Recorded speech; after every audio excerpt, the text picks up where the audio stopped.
Selamat datang di pembelajaran front-end web development menggunakan React.js. Dan di playlist pertama ini, di bab pertama, kita akan masuk ke pengenalan React. Pada bab ini, kita akan mempelajari dasar-dasar React sebagai fondasi utama dalam membangun aplikasi web modern. Yang akan kita bahas diantaranya itu yang pertama, ada pengenalan React dan ekosistemnya. Lalu mungkin struktur folder dan file pada project React. Lalu konsep JSX dan rendering komponen. Lalu pengenalan komponen, props, dan state. Tujuannya adalah kita memahami fundamental sebelum melangkah ke materi React yang lebih lanjut. Dan untuk yang video pada playlist pertama kita, yaitu pengenalan React dan setup environment. Apa itu React dan mengapa kita menggunakan React? React.js atau sering disebut React adalah sebuah library JavaScript open source yang digunakan untuk membangun user interface atau UI yang interaktif. React dikembangkan oleh Facebook dan pertama kali diperkenalkan pada tahun 2013. Meskipun sering disebut sebagai framework, tapi secara teknis React adalah sebuah library untuk membangun UI. Jadi nanti untuk framework dari React itu nanti ada namanya Next.js. Jadi React ini adalah library. Kenapa disebut library dan kenapa disebut framework? Next kita akan bahas itu lebih dalam. Mengapa menggunakan React? Ada beberapa alasan mengapa React menjadi pilihan populer bagi banyak developer. Yang pertama, mudah dipelajari dan digunakan. React dirancang agar sederhana dan mudah digunakan terutama bagi mereka yang sudah familiar dengan bahasa pemrograman JavaScript. Lalu, komponen dapat digunakan kembali atau biasa disebut reusable components. React memungkinkan developer untuk memecah UI. Jadi UI-nya dipecah menjadi komponen-komponen kecil yang independen dan dapat digunakan kembali di berbagai bagian aplikasi. Setiap komponen punya logika dan tampilannya sendiri. Jadi kode jadi lebih terstruktur dan mudah untuk dikelola. Lalu yang ketiga, performanya tinggi. Kenapa? Karena React menggunakan konsep virtual DOM untuk memperbarui tampilan aplikasi secara efisien. Jadi, karena ada virtual DOM itu, performanya jadi lebih baik dan user interactivity atau pengalaman pengguna juga jadi lebih baik. Lalu yang keempat ada SEO friendly. Implementasi virtual DOM dan kemampuan namanya React punya server side rendering dapat membantu optimasi mesin pencari. Jadi, seperti Google, itu akan memudahkan agar website kita bisa terindeks dengan baik pada aplikasi web. Lalu yang terakhir, komunitasnya besar dan masih aktif. React mungkin adalah salah satu library yang punya komunitas yang cukup besar dan masih aktif hingga saat ini. Dan komunitas tersebut menyediakan banyak sumber daya, tools, dan support. Jadi kita akan menemukan banyak sekali tutorial ataupun pemecahan masalah yang diselesaikan oleh berbagai macam orang di internet. Lalu selanjutnya kita akan sedikit membahas tentang SPA dan MPA atau Single Page Application dan juga Multi-Page Application. Dalam pengembangan aplikasi web ada dua arsitektur utama yang sering digunakan, yaitu SPA dan MPA.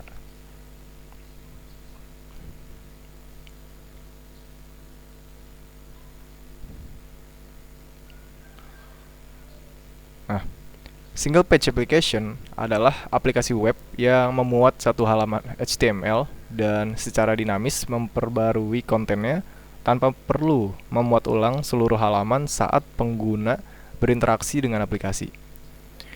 SPA sangat mengandalkan framework dan library JavaScript seperti React, Angular, atau Vue untuk mengelola state aplikasi dan UI. Kelebihan SPA antara lain yang pertama, pengalaman pengguna yang lebih mulus. SPA menawarkan pengalaman yang lebih interaktif dan responsif karena tidak ada reload halaman penuh. Jadi di SPA ini, ketika kita melakukan navigasi atau melakukan interaksi, browser tidak akan mereload secara penuh.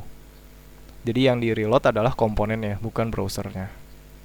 Lalu yang kedua, performanya lebih cepat setelah initial load. Itu tadi, jadi karena React loading browsernya hanya di awal dan setelah nantinya ada aktivitas di dalam website itu tidak akan ada reload ulang browser, makanya performanya bisa lebih cepat dibandingkan MPA. Lalu pengembangannya lebih efisien karena di SPA ini dapat menggunakan kode backend dan frontend yang reusable atau dapat digunakan kembali. Nah, sekarang kekurangan SPA. Yang pertama itu waktu initial load yang lebih lama, yaitu tadi karena SPA ini melakukan loading halaman itu di awal. Jadi semuanya dimuat secara serentak di awal. Jadi mengakibatkan mungkin website akan lebih lama saat dibuka pertama kali. Karena SPA memiliki overhead initial load yang lebih tinggi karena perlu mengunduh seluruh bundle JavaScript, CSS, dan data awal pada saat meload pertama kali. Lalu yang kedua ada tantangan SEO. Crawler mesin pencari mungkin kesulitan mengindeks konten dinamis pada SPA dibandingkan dengan halaman statis pada MPA. Jadi karena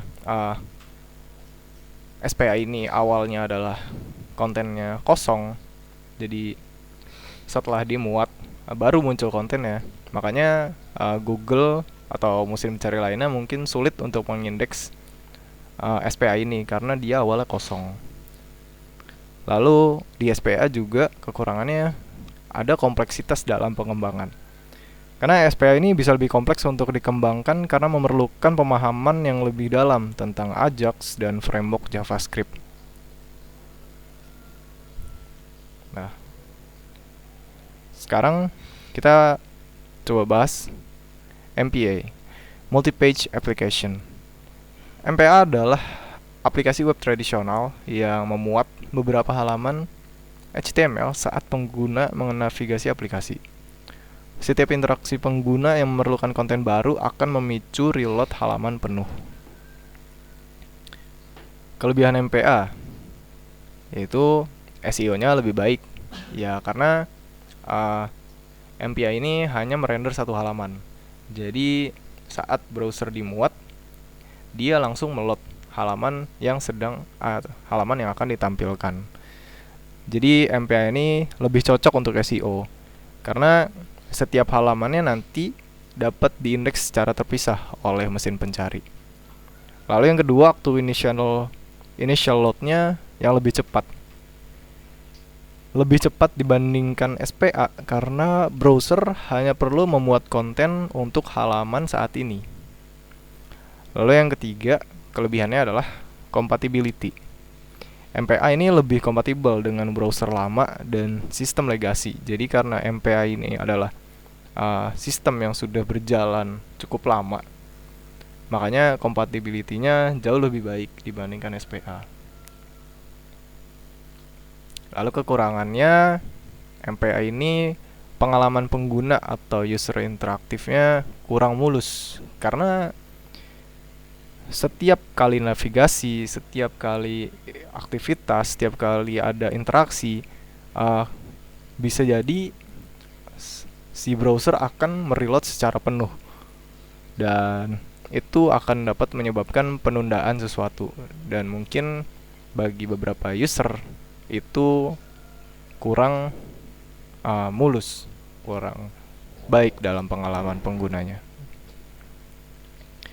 Lalu yang kedua, interaksinya lebih lambat. memuat halaman baru bisa lebih lambat dibandingkan pembaruan dinamis pada SPA. Lalu yang ketiga, beban servernya. Kenapa?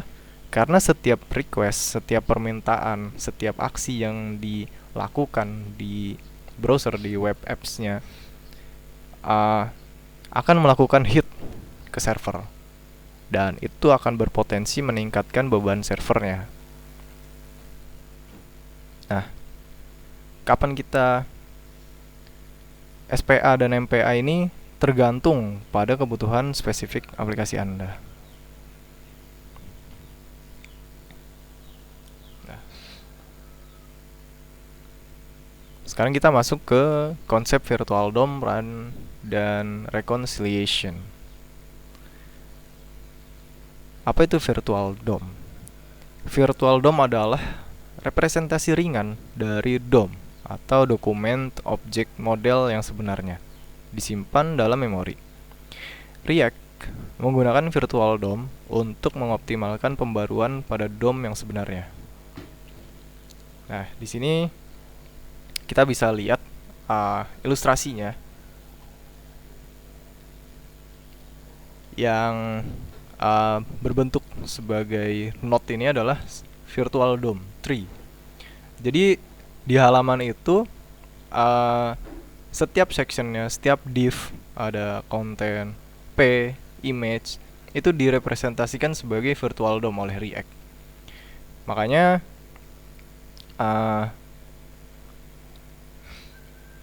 React dapat mengoptimalkan pembaruan pada DOM yang sebenarnya.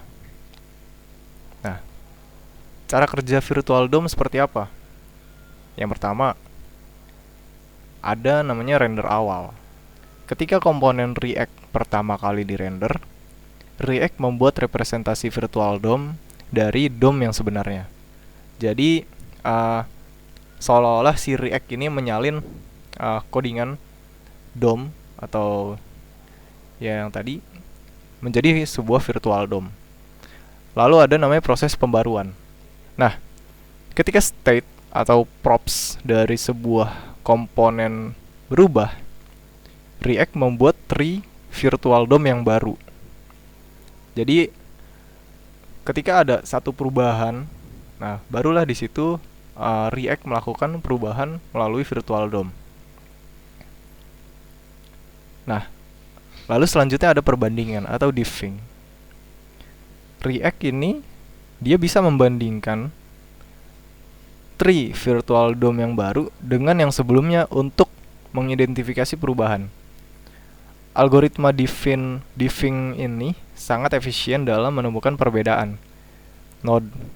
Kita nanti React bisa mengetahui mana ada yang ditambahkan atau dihapus atau diubah. Jadi nanti React akan mencoba membandingkan antara DOM yang lama dengan DOM yang baru, seperti itu. Lalu terakhir, pembaruan DOM yang sebenarnya. Jadi React hanya memperbarui bagian-bagian DOM yang sebenarnya telah berubah. Jadi React ini tidak mempedulikan DOM yang tidak berubah.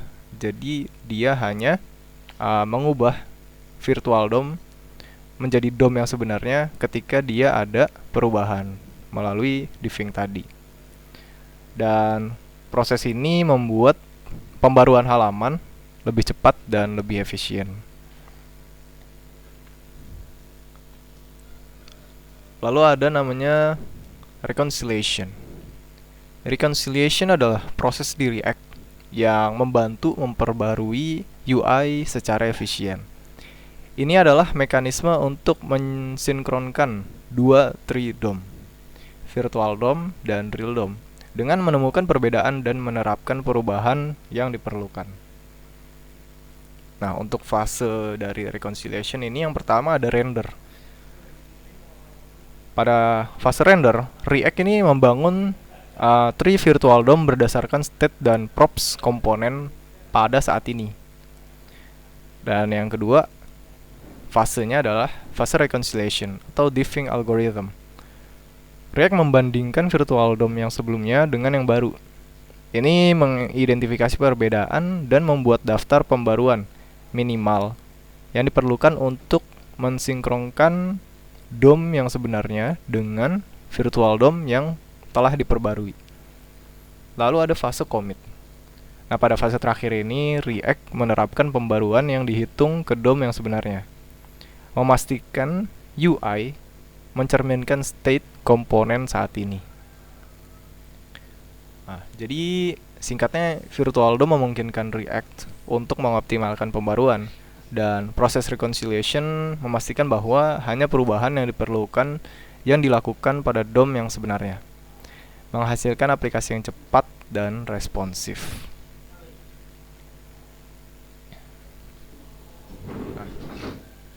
Lalu mungkin kita tidak akan membahas detail terkait setup Node.js.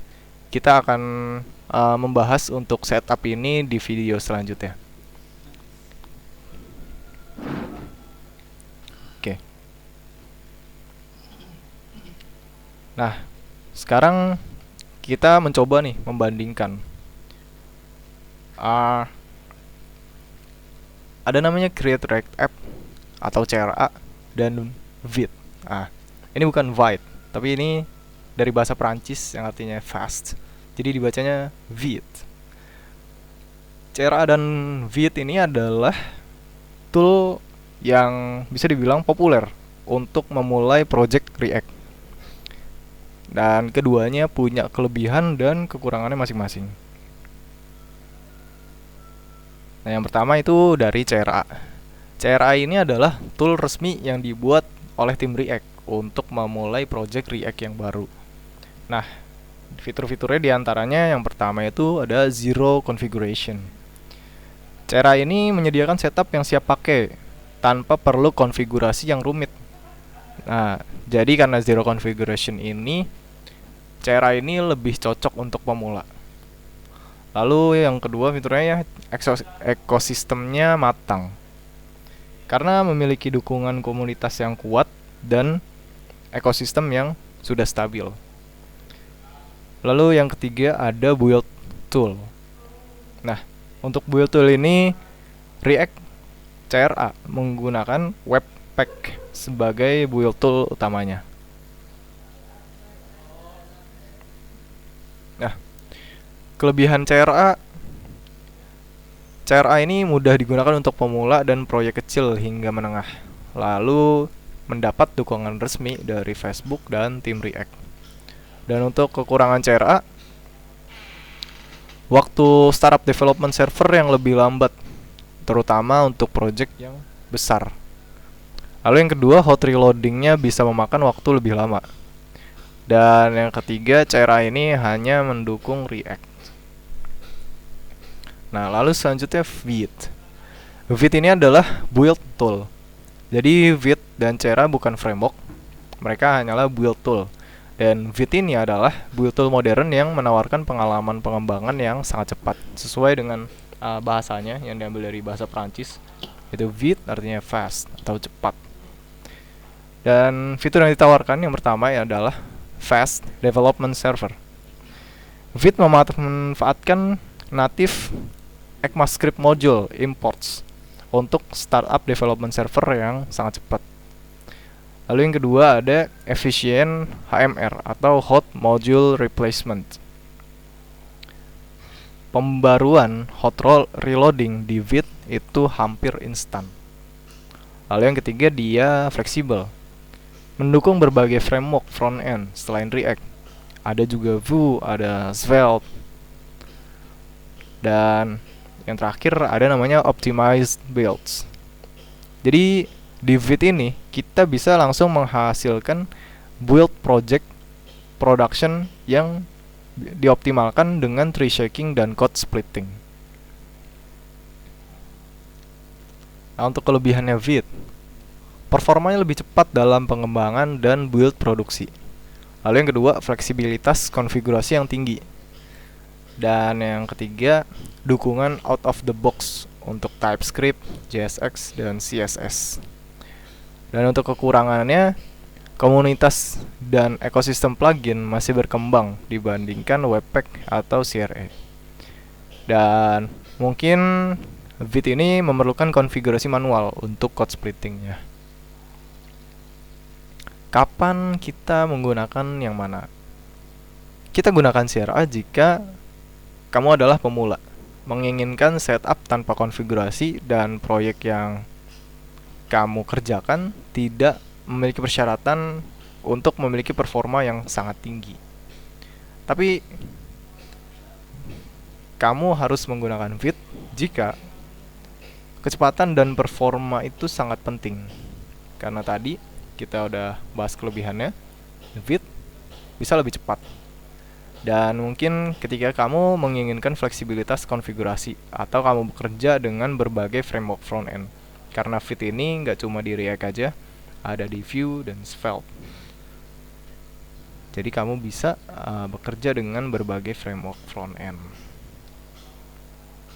Nah, lalu selanjutnya kita bahas struktur folder dan file React. Sebetulnya React tidak memiliki aturan baku tentang bagaimana kamu harus menyusun file ke dalam folder. Namun ada beberapa pendekatan umum yang populer. Nah, yang pertama ini ada struktur defaultnya dari CRA atau Vite. Jadi di sini ada ini My App, ini nama aplikasinya. Nah, di sini di dalam My App ada 1, 2, 3 folder, dan ini adalah file gitignore, package.json, readme.md, dan yarn-log. Nah, ada 3 folder yang bisa dibilang sebagai tempat penyimpanan. Nah, ada folder Node Modules. Node Modules ini berisi semua package dan library yang diinstal. Lalu ada folder public. Public ini isinya adalah file yang akan disajikan secara langsung ke browser, seperti index.html.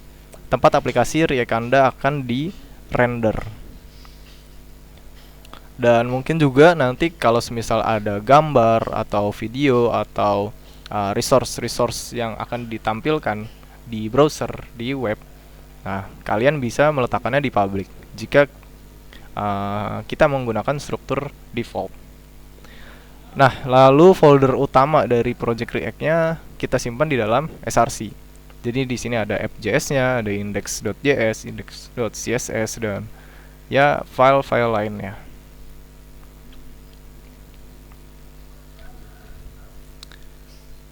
Lalu pendekatan, ada struktur default dan ada pendekatan umum untuk mengorganisir folder dan file. Nah, ada 2 common nih di industri biasanya untuk mengelompokkan mengorganisir folder dan file. Yang pertama ada pengelompokan berdasarkan fitur atau route. Nah, di pendekatan yang pertama kita mengelompokkan file CSS, JS, dan test dan lain-lain bersama dalam folder yang dikelompokkan berdasarkan fitur atau root. Lalu pendekatan yang kedua itu adalah pengelompokan berdasarkan jenis file. Dan di sini kita mengelompokkan file dengan jenis yang sama dalam satu folder. Seperti apa kita akan bahas.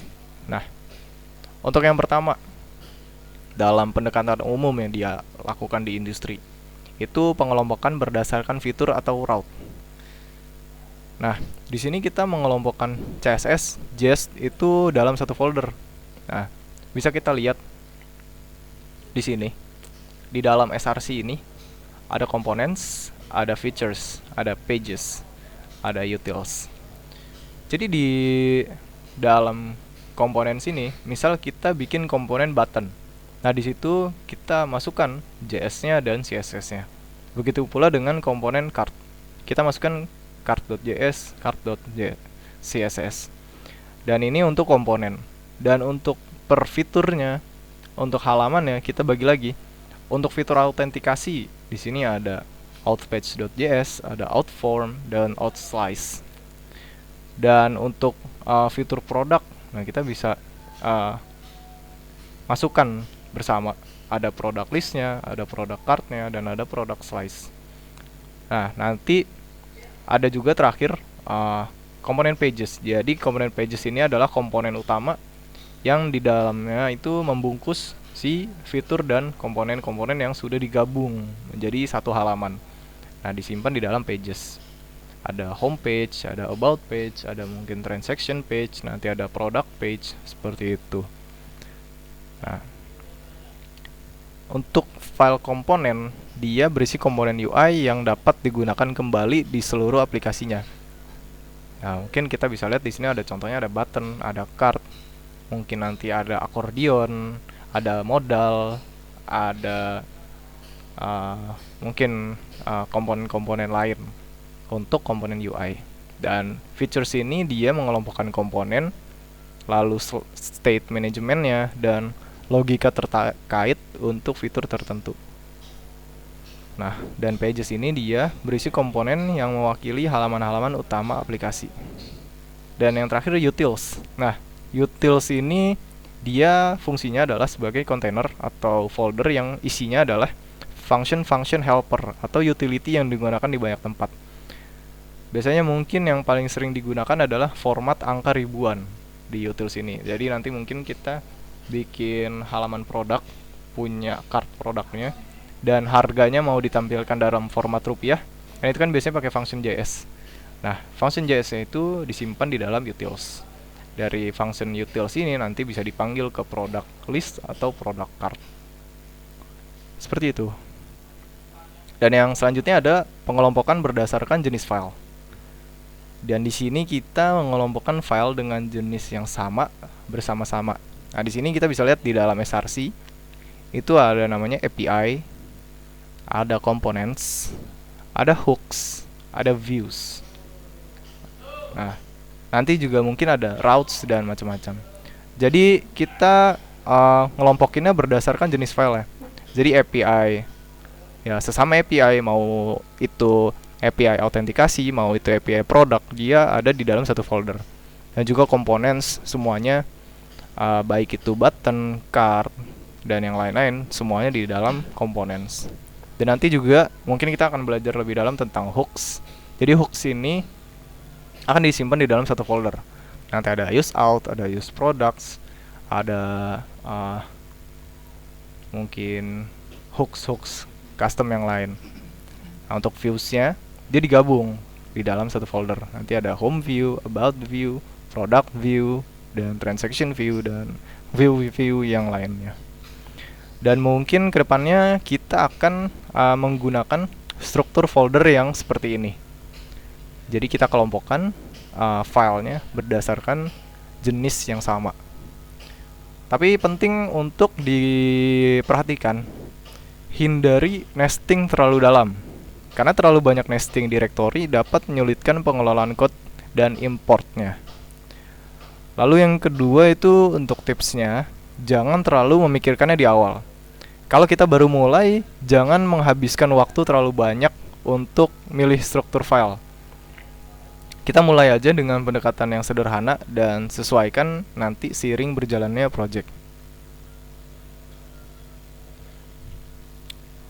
Nah, selanjutnya kita akan coba membahas JSX sintaks dasar. JSX ini adalah singkatan dari JavaScript XML. Dia adalah ekstensi sintaks JavaScript yang memungkinkan kita untuk menuliskan kode seperti HTML langsung di dalam file JavaScript-nya. Jadi mungkin nanti kita akan bisa menulis JavaScript bersama dengan HTML. Tapi JSX ini bukan HTML, meskipun terlihat seperti HTML.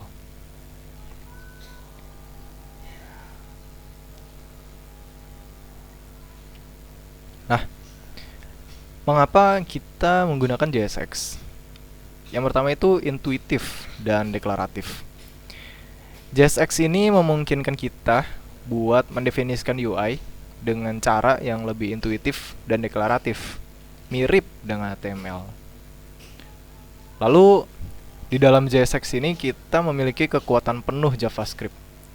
Jadi meskipun terlihat seperti HTML, JSX ini memiliki kekuatan penuh JavaScript sehingga memungkinkan kita untuk menyematkan atau meletakkan expression atau function JavaScript di dalamnya. Lalu di JSX ini ada pesan kesalahan yang lebih baik. Jadi semisal nanti ada error atau ada trouble, pesan yang ditampilkan itu lebih lebih informatif ketika kita menggunakan JSX. Nah, ini adalah contoh untuk dasar JSX-nya. Di sini ada const element di mana kita manggil variabel namanya element dan diisi dengan tag HTML. Nah, ini bukan string atau HTML biasa, melainkan ini adalah JSX. Nah, untuk struktur awalnya mungkin kita bisa lihat dia mungkin secara sekilas sama seperti HTML. Nah, untuk aturan penulisan dasar JSX, JSX ini harus ditulis dalam satu elemen root. Jadi setiap blok JSX harus memiliki satu elemen root tunggal. Jika perlu mengembalikan beberapa elemen, bungkus dalam satu induk, misalnya dengan div, atau dengan fragmen kosong, atau dengan react.fragment. Nah, kita bisa lihat contohnya di sini untuk const element. Nah, di sini kita mau ngirim judul dan paragraf. Nah, karena kita cuma boleh mengirimkan satu komponen tunggal, satu elemen root tunggal, jadi kita nggak bisa nih ngirim H1 dan P secara berbarengan, maka harus dibungkus dengan div. Tapi kita juga bisa, semisal kita nggak mau pakai div, kita cuma mau dibungkus aja kosongan, karena mungkin di parentnya nanti ada styling yang udah kita jalankan sehingga nggak bisa ada div baru. Kita bisa pakai namanya fragmen kosong. Nah, jadi sintaksnya seperti ini, kurang dari dan lebih dari. Nah, jadi kita bisa mengirimkan elemen, judul, dan paragrafnya. Nah, ini yang salah nih. Dia mengirimkan dua elemen sekaligus tanpa ada bungkusnya. Jadi ini akan error karena kita tidak bisa mengirimkan lebih dari satu elemen di JSX. Nah, lalu aturan yang kedua itu adalah penulisan atributnya. Penulisan atribut di JSX mirip dengan HTML, tetapi beberapa atribut harus ditulis dengan aturan JavaScript. Nah, misalnya kelas. Di HTML mungkin namanya kelas, tapi di JSX namanya adalah class name. Dan mungkin yang di HTML ada namanya for, di JSX menjadi HTML4. Nah, atribut ini juga ditulis dalam camel case. Nah, contohnya di sini ada button nih, variabel button yang diisi sama JSX. Ada button, klik saya. Nah, kita bisa lihat nih class name yang mungkin di HTML dia namanya class, tapi di sini namanya class name. Isinya tetap sama string dan pemanggilannya tetap sama. Atributnya terus sama dengan terus stringnya. Lalu juga ada on click yang biasanya kalau di HTML dia on strip click. Nah, kalau di JSX kita harus nulisnya pakai camel case. Jadi on click. Di sini nanti ada function handle click. Nah, itu untuk atribut di JSX. Nah, kalau kita mau menyematkan expression di JavaScript, kita menggunakan namanya kurung kurawal. Jadi misalnya di sini ada variable sum, yang sum ini adalah hasil penjumlahan 10 tambah 5. Nah, untuk menampilkan hasil dari sum ini di JSX, kita bisa sematkan dia dalam kurung kurawal, jadi sum seperti ini. Nah, ini juga ada name dunia React, hello dunia React, seperti itu.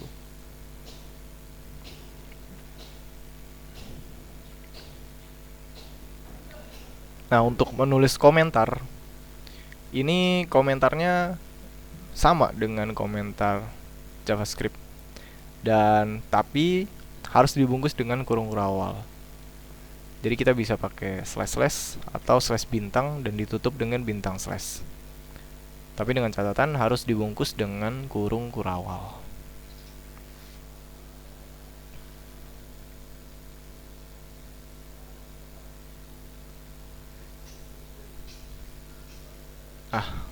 Lalu yang terakhir, ini ada untuk tag kosong. Jika sebuah tag tidak memiliki children, kita harus menutupnya dengan slash di akhir tag, mirip dengan XML. Nah, jadi misalnya ada tag IMG, ada tag BR, ada tag HR, di mana di HTML dia bisa cuma kurung buka nama tagnya terus kurung tutup. Nah, kalau di JSX dia nggak bisa kayak gitu. Kayak IMG di sini, image, dia harus ada slashnya. Jadi namanya self closing tag. Seperti itu. Jadi nggak bisa kalau dia cuma ada kurung kurawal dan kurung apa namanya? Kurang dari dan lebih dari. Dia harus ada slash di akhir untuk menandakan bahwa dia adalah JSX bukan HTML. Nah, JSX ini nantinya akan dikompil menjadi JavaScript agar browser dapat membaca kode yang tadinya adalah JSX menjadi HTML. Nah, barangkali itu untuk pengenalan materinya. Di video selanjutnya kita mungkin akan mencoba mempelajari lebih dalam tentang React.js ini. Terima kasih. Tetap semangat semuanya. Stay coding.